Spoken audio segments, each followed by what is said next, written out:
Here's LeBron's latest Instagram workout, guys. Is this why he never gets tired? No days off for this guy. He's always got something up his sleeve. Absolutely. Well, maybe LeBron learned a little something from Game 1 of the 2014 Finals when the AC went out in San Antonio. Yes. Or maybe he just really likes showing people how hard he works in the offseason. Huh? Also the truth. Welcome to The Jump. Izzy Gutierrez still filling in for Rachel Nichols, who was great on Desus and Mero last night, by the way. We got Michael C. Wright, ESPN Spurs reporter, joining us again today. And look who's here out of Chicago, Nick Friedel, our Bulls reporter, joining the program. Our guy. All right. Nick, let's put you right to work with a Bulls topic. Cool? Absolutely. All right, let's do it. You had a note on the possibility of Dwyane Wade's buyout in Chicago. Where do we stand with that right now, Nick? This is inevitable. It's coming. It's a matter of when, not if. But right now, guys, it's just kind of a staring contest. Everybody's looking at each other saying, okay, how much money are you willing to give up? And Gar Forman, the Bulls GM in Summer League, said, oh, we're not having conversations. I don't think that's the case. I think Dwyane's agents and the Bulls are wanting to get this thing done, but I'd really be surprised if it happened before the season. I still think it's more likely that it'll happen probably somewhere in December or January. Okay. But this is a divorce that's going to happen. It's just going to take some time. Well, it might depend on what the timing is here, but whether it's before the season or during the season. But where do you see, Michael, where do you see as a landing point for him? What's the best fit, would you say? Well, I've thought about it, and at one point I was saying Cleveland, but the thing about Cleveland is, look, you got, because he gets to go back and play with his boy LeBron James, but you're going to have to come off the bench, and you're going to have to take a lot less money than what you want right now. So I'm thinking maybe the Clippers, just because the way they set up, and also, look, this is L.A. He gets the glitz and the glamour to be in L.A., and, that's the type of guy D-Wade is. He's a big lights, actually big city. Big city, big lights, bright lights. Miami, Chicago is what he knows, right? Yeah. And so, Nick, one of the things that, if you look at the landscapes, right, and you look at, again, the possibilities, you're looking at, Miami has its mid-level exception available. They might make a run at him if he becomes a free agent. Obviously, as Michael just mentioned, you've got Cleveland there with LeBron. The Clippers is intriguing if you surround him with a couple of shooters, because with Blake there and DeAndre, like, he definitely knows how to throw those lobs up there. Which one makes the most sense to you, Nick? I still think it's Cleveland because he has the familiarity with LeBron, and he knows he wants to get one more ring. And guys, if you're Dwyane Wade at this point in your career, he's going to be 36 years old. Why not try one more time, even if you're coming off the bench for a few months when you get out of this Bulls deal, and go try to win your fourth ring? I mean, if I'm him, that's what I'm looking at. It's a tough spot, though, if you think about it, because you go back to playing with LeBron, yes, but do you really guarantee yourself anything close to it? I guess you're kind of guaranteeing yourself a trip to the finals. Is that enough? Or do you say, you know what, let me go back to the comforts of home. Let me find Miami again and say, you know what, that 1 year, my mistake, I'm back. Let's make a nice little run with me as kind of, if not the leader, like in terms of scoring, just the leader of the team. Well, but he's at that point in his career where, you start to worry about your legacy. What kind of mark have I made on this game? And I think if you have a relevant season or two, go to Cleveland, maybe make it to the finals where, the spotlight's on you and you can showcase what you can do. I think that does a lot for his legacy. That's a great point. I actually wanted to ask you this, Nick, because I think if you look at his career, we automatically put him, after there were 3 championships, as the 3rd best shooting guard ever. And now you start to wonder, well, it matters how his career ends. And part of how his career is ending, Nick, apparently is not having a great reputation with some of the younger players with the Bulls, right? Right, and Izzy, the reality for Dwyane is he was sold as the guy who is going to help everybody in that locker room, and he did for a couple months. And then there was that big blow-up with Jimmy Butler in January. The young players on the Bulls really can't stand Dwyane. Really? And it's like the little secret in Chicago. They have had enough. That's why I think the Bulls are kind of hoping to get this thing finalized. But you're right. If you're Dwyane and you've seen the way things have gone in the last year, why not try to get on a team that's going to go somewhere? What was the main issue? Is it just him not working hard? Yeah, he didn't practice, which at this point, a lot of veterans don't practice. But they really got upset because he called them all out in the media. Yes. And he said, you guys aren't working hard enough. And then they had a big team meeting the next day, and they said, who are you to say we're not working hard? Because we're out there every day busting our butt. So there's a lot of friction there. There's a lot of tension. If Dwyane does stay for the first few months here as a Bull, absolutely as a veteran, this is a guy who will find a way to make it work, and he'll say what he needs to say publicly. But everybody in that locker room is kind of going, all right, how much But longer Michael, this from is the going to take. outside looking in, that's not enough to really hurt his reputation, right? Like, the good that he's done outweighs this last year and maybe plus with the Bulls, Oh, absolutely. But then at the end of your career, you don't want to be known as that guy that Right. doesn't work out, the guy that is calling out his teammates, because, you know, that last impression sometimes makes all the difference in the world. So I think that as he comes up to the end of his career, it's time to kind of reestablish that reputation. And I think part of this for Dwyane is he's got to look in the mirror, because having watched him all last year, he's just not the player he once was. He's not the guy who's going to carry a team each and every night. He can still have nights when he can get 25 or 30, but there are a lot of other nights where he just kind of disappears and he's not there. I still think after this year, if he's motivated, he can still have a really good year wherever he lands, and he probably, after this year, really wants to for himself. But And he wants to get paid. And of course, we know that. He wants to at least get the money that he's already signed for. So we'll see if that actually happens. But we're going to move on now, because the Banana Boat Crew's sort of mythical goal of playing together could be setting up kind of nicely after this season. LeBron can leave Cleveland after this season. Wade, possibly a free man. Chris Paul has a year in Houston. Then we'll see. And Melo's trying to orchestrate his move from New York. Now, Nick, is it time for the Banana Boat Crew to decide on their futures together? If they're going to do it, now's the time. Really? The problem, though, guys, is the Banana Boat has like 4 different tiers at this point. Literally like 4 seats. Who's the captain? There. Who's the captain? LeBron's the guy Clearly. because he's the straw that stirs the drink. Then it's Chris Paul, who can still play at a very, very high level. Then, as much as I love Carmelo as a Syracuse guy, he's not what he once was. He's not the #1 factor on a team that's going anywhere near the playoffs or a championship. And then, having watched him again in Chicago, then there's Dwyane kind of languishing in the back. But LeBron's the only guy who still has that power to move pieces wherever he wants them. Look, man, you're down on Hoodie Carmelo? I'm shocked as a Syracuse guy. I'm shocked. But look, It pains me, Mike. yeah, I can see that. But look, it's time, because those guys aren't getting any younger. They're all starting to start that downslide to their careers. And now is the time. If you're going to do it, let's do it now. Let's not do it when you're a bunch of old guys on the court. Let's not do it then. Speaking of Hoodie Melo and what I just mentioned about Dwyane, like, if they have a rebound season, if you will, if they have a season where they feel good, they're fit, they're putting up points, and they feel a little younger, then maybe they do sort of say, hey, we can still do this together. Right. We have it in us. Where, though? Where does it make the most sense for you guys? I always figured it would be Los Angeles, that some team would find a way to clear everything out, and they would be attracted to all the glitz and glamour. But It seems so difficult now with Paul George presumably in the mix and Lonzo Ball and the Clippers. Right. Well, and guys, the other problem is now they'd all have to take a little less money to make it happen. And at this point in their career, do we really think that's a strong possibility? Because I don't. See, I do. I think so. I mean, LeBron was just on record the other day saying that he would take less to But go how play with much these guys. less? Look, man, he's got businesses. He's got the pizza going. He's got the show on Stars, man. You know, he's got plenty of extra streams of income. So, you know, I think that the place to do it would be one of these big cities. Look, Blake Griffin is trying to send him to New York.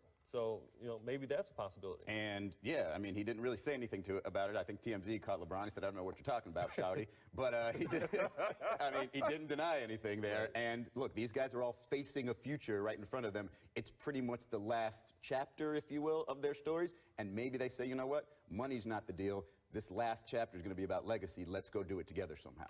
I think maybe I've stuck around Dwyane too long, but I think money is a huge factor in everything that everybody does. And while they may take some discount, I don't know if they're going to take enough to make it all work. Well, we'll move on from here, because Charles Barkley was on ESPN's Mike and Mike this morning, weighing in on a number of topics, including loyalty, when talking about the fallout from the Lakers' tampering allegations concerning Paul George. Take a listen. You know, at some point, the fans are going to turn on the players. If at some point they're going to say, wait a minute, you guys don't have any loyalty toward our city. At some point, the fans are going to revolt. That's going to be what's going to be interesting in the next 3 or 4 years in the NBA, when the fans say, I've had enough. I'm not going to pay these outrageous ticket prices, and you guys got zero loyalty. You know, Kyrie wants to leave Cleveland. He's played his entire career. I think at some point the fans are going to say, hey, listen, you guys got no loyalty. We're not going to have any loyalty. Another strong Charles take there, guys. What do you think? Charles is always the guy that everybody kind of follows in what they want to say.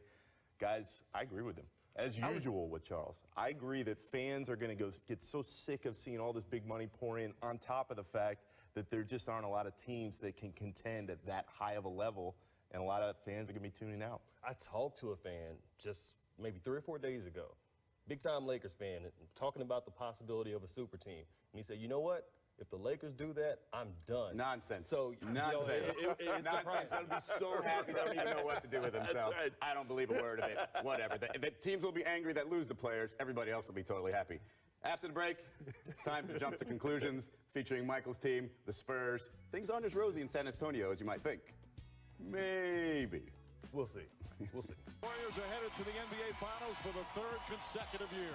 Spurs, another terrific season, is going to come to an end short of their annual goal. We can't help but think what could have been in this series if Kawhi Leonard didn't turn that ankle. It could have been such a classic series. Welcome back to The Jump. I'm still here with Nick Friedel and Michael C. Wright. That was how the Spurs season ended in May. But now it's time to look ahead. Since we have Michael here, we decided to do an entire Spurs segment today. Much like my buddy Amin Al Hassan does on the show, I'm jumping to conclusions on the Spurs. Let's do it. I make a declarative statement on the team, and Michael and Nick, you agree or disagree? Ready? Let's do it. All right, here's my first one. The Spurs had a bad offseason, mainly because they swing and missed on CP3, but they also gave Pau Gasol a 3-year, $48 million deal. They haven't traded LaMarcus Aldridge either. Michael, do you agree? So this is where you're going to jump. I have jumped to the conclusion they have had a bad offseason. End of conclusion. I agree if we're talking about off seasons on paper. Okay. But last I checked, the games aren't won on paper. You got to play these games on the court. Look, we're talking about a team that won 60 games in back-to-back seasons. It's not a bad thing to bring back the band. They tried to trade LaMarcus Aldridge. They tried to trade Danny Green. But isn't that signs that they wanted to improve or at least change directions and they failed? I agree with that part. But this is the thing. They didn't have any cap space, limited trade assets. But guess what? Next year, Danny Green can come off the books if they so choose. LaMarcus Aldridge, same thing. So they would be in the position, cap space-wise, to go after not one, but maybe 2 superstars. So the Spurs are in good hands, and I think they're going to be a 50-win team this year. I don't get the Pau deal, guys. But I don't either. But it's the Spurs. Come on, everybody's worried about the Spurs. They know how to win. You just plug in these guys all over the place. They know what they're doing. Popovich will have them in the right spot. I don't think it was as bad as people are making it out to be. I think this part's interesting, too. Now, you've got, you had a David West sort of ring chasing there. You had Pau Gasol kind of ring chasing there. Swing and a miss both times. Is it sort of short-lived that this is a destination city now? And even LaMarcus Aldridge going there was kind of a big deal, right, as a free agent. Is it short-lived because, okay, they didn't win their championships when they tried to go there. Now, hey, you're going to have to pay me, and I'm going to have to really want to go to San Antonio. Well, look, Kyrie Irving wants to be down with the black and silver. So, you know, I think in some respects it still is a destination city, but I think there are things that come with going to San Antonio. And I think that as a player, you've got to be willing to deal with those things. And obviously the way Greg Popovich runs the ship, it's a tight ship. It's very military-like in how that whole culture in San Antonio. So those are things that you have to say, yeah, I'm down with that. I want that structure. And, you know, so I think it just comes with conditions, basically. I still think my declaration is true, so we'll move on. Here's my next conclusion. The Spurs will not finish as a top 3 team in the West. First of all, they have an aging roster. The Rockets, Thunder, and T-Wolves all promising entering this season, and we don't even need to address the Warriors. So, Nick, do you see the Spurs as a top 3 team? I do. For the same reason I don't think they had that bad of an offseason, guys. Okay. They are the Spurs. This is the gold standard, as Tom Thibodeau always says. This is the team that every other team in the league, aside from maybe Golden State at this point, wants to be like, because they all know what they're doing and they're all familiar with the system. So when push comes to shove, I do think they'll be in the top 3. And on top of that, no matter where they're seeded going in the playoffs, I would still expect them to make some noise once they get there. That's the thing about San Antonio, though. Year after year after year after year, 50 wins, 60 wins. I mean, it's just like clockwork in San Antonio. So to me, until they start to experience that decline to where, you know, now they're winning 48 games or whatever, until that time happens, they're still one of the top teams in the West. And I keep looking at OKC, and I think they're going to have growing pains with Russ and PG. I think they're going to have problems. I think, and not necessarily growing pains that are abnormal. Everybody is going to have those types of issues when you team up with a new superstar, if you will. So I'll put the Warriors up in front. I'll even put Houston up there just because they feel like a regular season, win total team. Like they're going to get up to 60 at some point. I'd probably slot the Spurs right there at 3 if they made any sort of improvement, if I knew Kawhi Leonard was going to, if Tony Parker was going to be completely healthy and able to play well, if I knew that David Lee would re-sign there, come back from his injury, and things would be similar. But right now, I'd probably drop him to 4 or 5 right now, and it would be pretty shocking. But so you're not feeling the Rudy Gay acquisition? You don't think that might improve him a little bit? Not even going to touch on it. Not even going to touch on it. Here's my next conclusion. Kawhi Leonard will win MVP next season. He was an MVP finalist this year, and he's going to have an otherworldly season in order for the Spurs to hang around in the West, at least the top of it. Michael, you touched on this late in yesterday's show. Do you agree? Will he win the MVP next season? I do agree. I do agree. Hey. And Kawhi, just about 3 or 4 days ago, he was in Beijing talking to the reporters in China, and they were asking him about the upcoming season. And he said, look, every year I add something new to my game. Now, he would not tell those guys what the new thing was that he was adding, but he said, just watch. And I've covered Kawhi Leonard long enough to know that you just don't bet against that guy. Yeah. You don't bet against him. It's going to be really tough for you, by the way, if they trade for Kyrie. Just saying both of those. I know, Kyrie, Kawhi, yeah. But look, I think, I don't know what the exact element he's going to add to his game is, but just from looking at it, just the things he's improved the first few years, I think the next evolution in his game is to become more of a facilitator, a guy that makes everybody around him better. Well, I can tell you, I talked to Greg Popovich about that, about Kawhi in particular. This idea that he's this finished product now because he's finishing at the top of the MVP. He is not. There are certain things he's working on to get better, and one of the things that Pops spoke about specifically is really getting into the crevices as a playmaker. He can see them, just has the confidence to get there, draw the defense, make the quick play. He's already adjusting as a playmaker, but he can even get better, sort of have that Chris Paul mentality, and that's something you can absolutely improve upon in an offseason if you just look at his track record. But in order to be an MVP, you need help with the media narrative. You need everybody to get behind you. I don't get that sense, as great a player as Kawhi is, that he even wants to deal with that, and he wants to play that game. So I don't think he's going to get that push that a lot of guys have gotten in the past, where the media kind of says, not only have you had a great year, but this is also a great story. I think we've evolved as voters in the media here, and I think we look at everything, and I think we sort of try to quantify his defensive presence. And I think, if he adds an element to his offensive game, everything else is still there. Very well could looking at the next MVP. Final conclusion.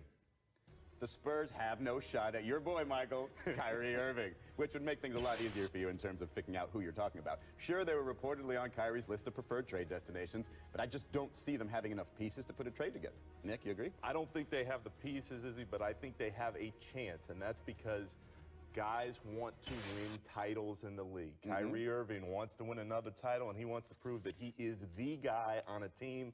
Everybody seems to want to play for Greg Popovich at some point in their career. You get him in that structure, on that team, they're going to be right there with everybody else. Boy, you know what? I think it would be very difficult for the Spurs to get Kyrie. I got the right name this time. Because, like you said, they don't have any ammunition in terms of a trade. But then I keep going back to this. When the news first came out that Kyrie wanted to trade or whatever, he wanted to become more of a focal point of a team. Well, they've got Kawhi Leonard already, and you got to remember this. We all know this. For the first 3 or 4 years, the Spurs held back Kawhi. They held him back, and they finally gave him the keys a couple years ago. Kawhi ain't going back, man.